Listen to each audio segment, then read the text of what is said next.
Hello everybody, welcome to your daily pop of positivity. I'm hoping I have the beautiful lighting that took place yesterday. Oh my gosh, I was reviewing the video and we got the twinklies from under my favorite tree, and I think it's happening today. I have to be careful, weirdly enough, with filming equipment in direct sun because it overheats. Whoa, here comes a nice breeze up in here. I just feel like it's everything to feel the freshness and the green and to hear the birds and nature. So every day possible that I'm able to film outside, I'm totally doing that for you guys, because I feel like some of you guys might be in an office building. You might be in your house, you may be bedridden, you may be, like wanting to go outside, but you have certain tasks. So I want to bring a little outside to you because you deserve it. But I also do have to be careful of the audio and wind. So if anytime you just hear like a swoosh or whoosh, it just means the wind changed direction over my microphone. I haven't switched my guard over it.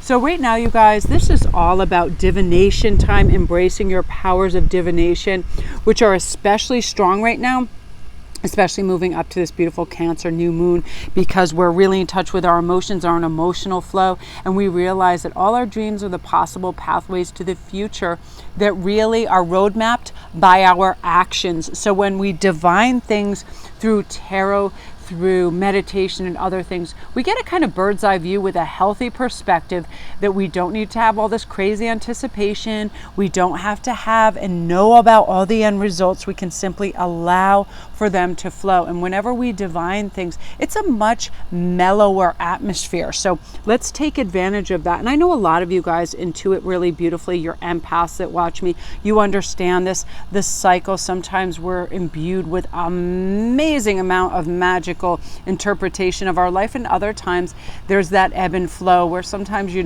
hit a little dry spell, but we need to start divining and slowing down and believing in all our natural God-given talents. We're all electricity, we're all energy. Of course we can divine, we're conduits for that. So now is a time for that.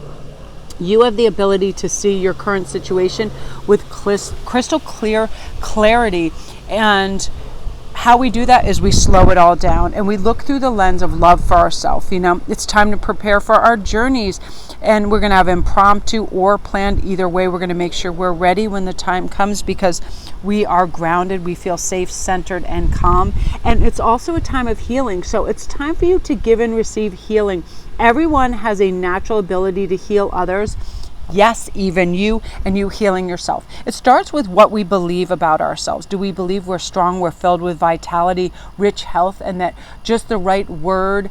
Because I definitely believe energy is contagious. So when we're in a good mood and we laugh, that's why laughter is contagious. You see an adult laugh, their baby starts laughing. It's contagious. When I laugh, my cats rush to me. They love that energy. They know it for what it is, that it's a healing, beautiful vibration imbued with love and lightheartedness. It's that beautiful fairy energy. So know right now that you have the ability, just by your thoughts, to heal certain things. Okay, you have a crimp in your neck, start deep cleansing breaths and be like, my neck is relaxing. I say things out loud and it really kind of magnifies the healing process. My neck is relaxing. I'm taking deep breaths. I put my shoulders back. I feel good. My chi is flowing. I say it aloud. So know this. Also, by focusing on healing remedies, holistic approaches, we can ask our body, what do you need right now? We can ask our mind, what do we need? Oftentimes for me, boom, it's fresh air in my backyard. Like I started working in my back room today and I realized it was like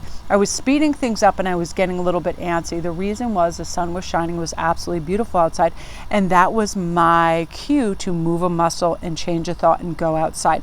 I love switching things up, being in different environments. When I work outside, I can be outside seriously for 5-6 hours and it feels like 10 minutes. It's a weird kind of conduit of health and linear time for me, which I love. So ask yourself too, what's the environment you're in that really, really helps you? And what creates beauty and magic around you? For me, it's things like this, my simple stones and my crystals that capture light and make things sparkly and beautiful. Citrines and amethysts are definitely my stones, which is funny because my son's school, his colors were purple and yellow, purple and gold. And I thought, oh my gosh, I'm building a beautiful collection of amethysts and citrines, and I feel like on his birthday when he starts college I'll give him one of each too. I actually found a tourmaline that was purple and yellow that I gave to him for his graduation gift, and he really liked it. So again, you guys, remember, divination is actually part and parcel what works for that. What I'm going to do is pick one tarot card. Funnily enough that this came up. Look at how the colors are matching. I love this. Let's look at the symbolism for a minute. Time, right? Time is the one thing, that essence that when we believe we have plenty of, we stretch it out, right? You ever say, like, people think when they're bored that time goes on forever, but when they're really busy and enjoying things, time disappears, right? I know when I paint and I work outside, all of a sudden, boom, it's 5 or 6 o'clock at night. I get lost in that. Time becomes this mystified, like evaporating essence.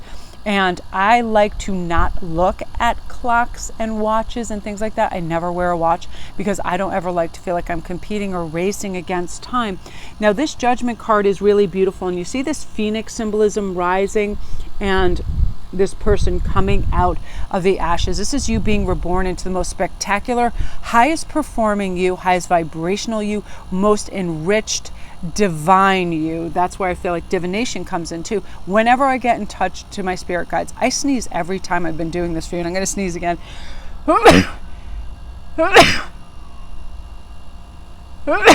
I feel oftentimes when a real truth hits me, I start to sneeze.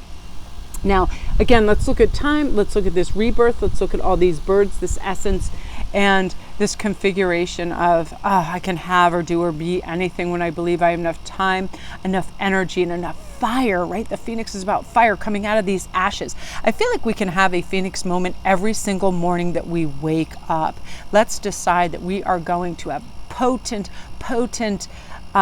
attraction skills to manifest what we want, right? Vibrancy, illumination, spirituality, richness. Like, I had an epiphany this morning when I woke up today. It was going to be a beautiful, well-guided day. It was going to be a great day to be outside, be in nature. And I heard a couple of things that I was meant to do before that simply slipped my mind, and I wrote them down in my notes. Like, they came up for me because I was in a peaceful state. Things I need to do for clients, things I need to do for myself, so on and so forth. And that's going to come for you. So I would love for you to say each day when you wake up, this is my rebirth moment. This is my phoenix moment. This is where I get to be where I want. My spiritual faith is a devoted assurance of my heart. I'll always love myself and be loved. There'll be tangible evidence and proof to back up my faith. Now, mine constantly happens with my family and how they smile and receive me with warmth. My crazed out animals and my nutters. Today I had the funniest experience and I laughed my head off. You know Madonna, the turkey that just gave birth. So she runs in with little Plucker, but minus little Plucker because she's so busy and greedy, and she feels my yard is so safe now that she doesn't have to guide or guard him anymore after 3 days. I put the feed out, she runs in. That little dude was nowhere to be seen, and she could give two flying F's either. She just started eating. She was like, he'll show up. He's my baby. He'll find his way. And this little legit cute thing just starts, he starts like slapping along under the fence, and here he comes like a good 20 yards behind her, and due to the fact that she trusted the system and how it works, and I wasn't going to capture her baby and eat it, none of the cats or crows were going to either. It was really lovely to see that, just taking her time, feeling safe, and I feel like those are all the elementals around you right now working for you. And knowing that this nurturing is going to be here, this care is going to help you discover all these opportunities for more of this optimism and safety and grounding that you deserve. The Judgment is going to feel like you're always on an upswing and cycling up into a beautiful atmosphere where it's conducive to your well-being, and you're going to feel like that satisfied, happy, open, and it's a beautiful time to feel that way. So you guys, that is your daily pop. Put a little heart down below if you kind of resonated with this. I feel like any interactions really help my algorithm, and it's funny, I have like a devoted few over here, but I love doing this and I'll always do this. And I want to thank you guys for going out of your way and coming over to this new channel and watching these two. You guys are the absolute best. So love and light.